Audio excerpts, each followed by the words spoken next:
E hoje, neste episódio, nós vamos fazer um hummus maravilhoso, que pode ser assim, servido como hummus mesmo, e mais algumas opções que eu vou te contar nesse vídeo. Vem comigo!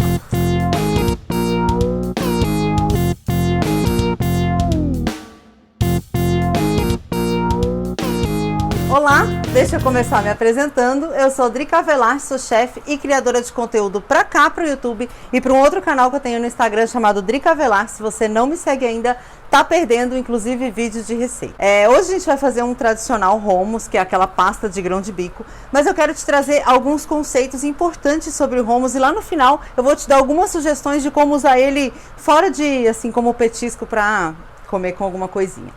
Primeira coisa, a gente precisa colocar um grão de bico de molho, fazer o que a gente chama de demolho. O que é o demolho? Tão simples quanto pegar o grão de bico, colocar a água e deixar ali por pelo menos 8 horas hidratando. É muito importante que a gente, quando vai fazer um demolho, a gente faça com uma água filtrada. Por quê, Drica? Porque essa água vai exatamente entrar dentro do grão e ele vai inchar. Essa água depois a gente vai acabar comendo junto com o grão de bico. Então, por isso, é importante você usar uma água de boa qualidade, uma água filtrada. E eu tenho aqui um grão que foi hidratado desse meu demolho e um seco, para você ver exatamente a diferença. Olha o quanto ele incha. Eu não cozinhei esse grão, ele ainda tá cru, mas olha o quanto ele inchou só de ficar na água por 8 horas. Esse grão assim, demolhado, a gente a partir dele faz hambúrguer, faz falafel, faz um monte de outros pratos. Hoje a gente vai cozinhar para fazer o hummus. Então, como que a gente vai fazer? Eu vou colocar tão simples quanto, vou escorrer essa água. Essa água aqui, que ele ficou de demolho, ela é uma água que contém bastante fitato. Ela não é boa para o nosso corpo, mas ela é maravilhosa para as plantinhas. Então, joga nas plantinhas. E aí, então, a gente vai escorrer e vamos colocar dentro de uma panela de pressão e cobrir com água. Gente, tem muita gente que morre de medo de panela de pressão e não precisa se assustar. A gente vai falar sobre panela de pressão também, porque existe uma marquinha na panela de pressão até um limite seguro que você pode colocar água. Então você vai colocando água até chegar nessa primeira marquinha aqui. A hora que chegou nessa marquinha, para de colocar água e já é suficiente para cozinhar o nosso grão de bico.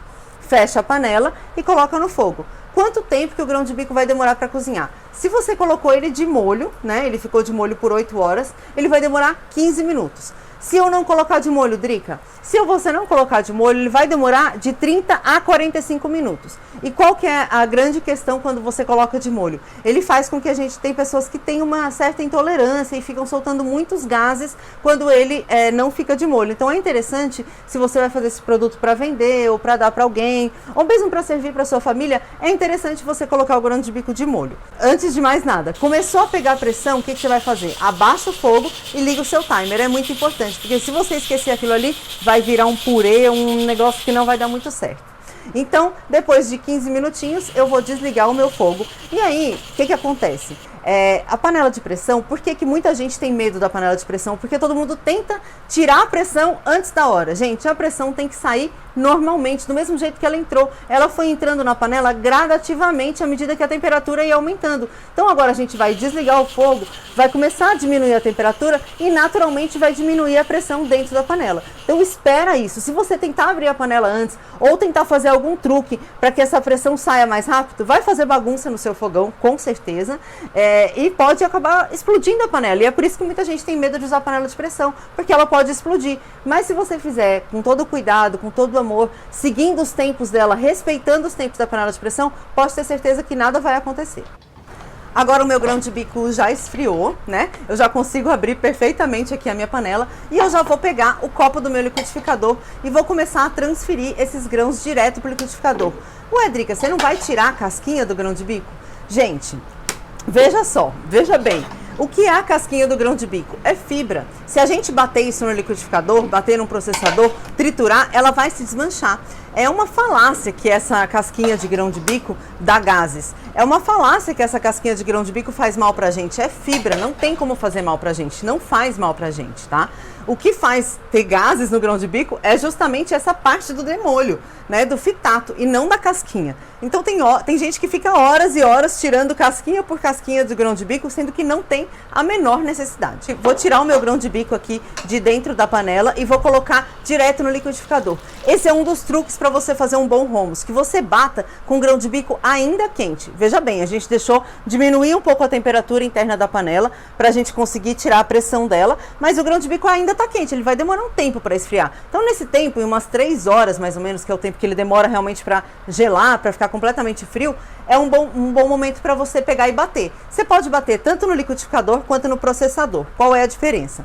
No liquidificador, o seu creme vai ficar com certeza mais lisinho. No processador, o que é o processador? Ele processa, ele tritura, então vai ficar pedacinho. Se você bater no liquidificador, ele liquidifica. O que ele quer fazer? Ele quer sempre fazer uma pasta. Por isso, o hummus eu bato no liquidificador. O que mais que a gente vai colocar no nosso hummus? Eu gosto muito de usar aquele alho, sabe aquele alho que a gente faz assado no forno, que eu já ensinei pra vocês, foi um dos primeiros vídeos aqui no canal, que a gente assa a cabeça inteira de alho. Eu gosto muito de usar aquele alho, mas quando eu não tenho, eu faço essa medida aqui. O que eu coloco? Numa frigideira, eu vou colocar mais ou menos de 2 a 3 colheres de sopa de azeite e vou colocar aqui alguns dentes de alho. E no fogo bem baixinho, eu vou começar a dourar esse alho. Ele vai ficar com um certo, ele puxa um pouquinho pro adocicado, ao mesmo tempo que ele fica um pouco caramelizado, é muito maravilhoso. Faz isso na sua casa, vai fazendo bem aos pouquinhos assim, junta todos os alhos no cantinho da frigideira assim, deixa eles caramelizarem dentro do azeite. A gente está aromatizando o azeite ao mesmo tempo que a gente está cozinhando esse alho dentro do azeite, fazendo um alho confitado maravilhoso. Esse alho confitado maravilhoso, eu vou separar aqui numa tigelinha só para ele parar o cozimento. Se eu deixar na panela que está quente, ele vai continuar cozinhando e vai continuar ficando moreno. Então é interessante a gente tirar de dentro da panela.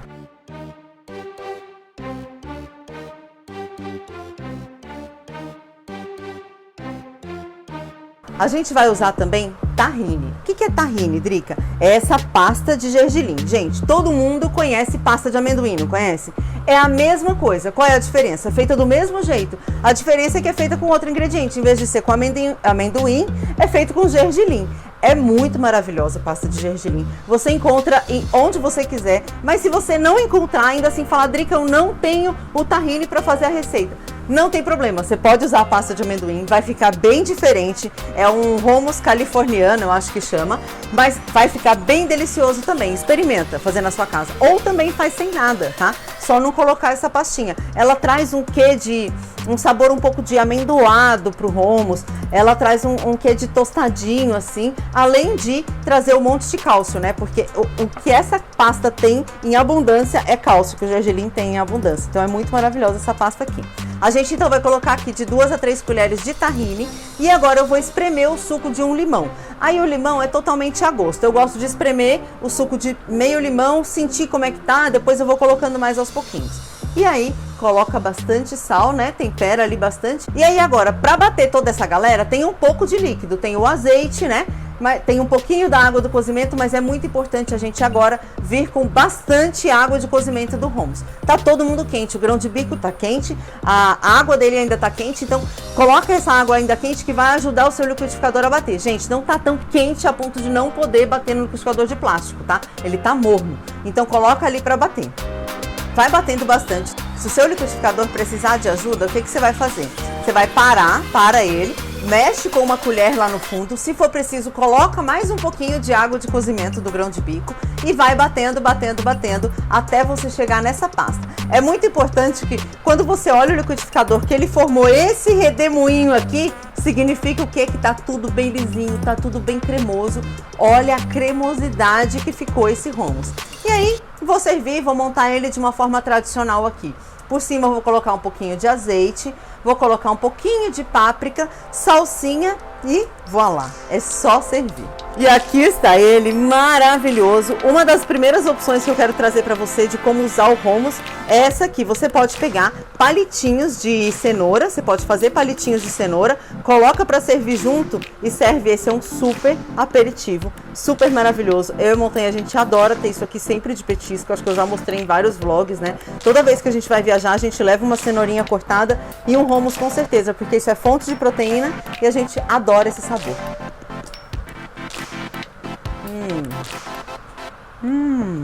E aí, como eu te falei, o hummus ele é super versátil, porque você pode usar ele como uma base para fazer outras coisas. Como assim, Drica? Por exemplo, você pode pegar um potinho, colocar 2 colheres de sopa de hummus, colocar um pouquinho de água, misturar e fazer disso um molho de salada. Você também pode fazer um patê a partir do hummus. Pega um restinho de cenoura, tinha aqui um restinho de cenoura que sobrou na minha geladeira. Vou colocar um pouco de hummus aqui, vou misturar. Aqui no meu eu precisei colocar um pouquinho de água. Coloquei um pouquinho de água e fiz o quê? Um patê de cenoura. Isso dentro de um pão. Maravilhoso, eu amo comer isso aqui como um patê. E aí eu coloco mais um pouquinho de tofu defumado, algumas fatias de tofu defumado e vira um sanduba maravilhoso. Eu adoro comer um sanduba assim. É o jeito que eu mais gosto de comer. A gente mais come assim na viagem, na verdade. Sempre a gente leva hummus, como eu falei pra vocês, a gente leva a cenourinha cortada, mas a gente também sempre leva um hummus neutrinho assim, pra gente fazer algum patezinho. Como eu falei aqui pra vocês, um pãozinho com tofu defumado, que fica bem maravilhoso. Então, e você? Como é que você costuma comer o hummus? Conta pra mim que eu quero saber. Gostou desse vídeo? Deixa aquele joinha aqui embaixo. Não esquece de deixar um comentário de amor, que eu adoro os comentários de vocês. Beijo e até semana que vem.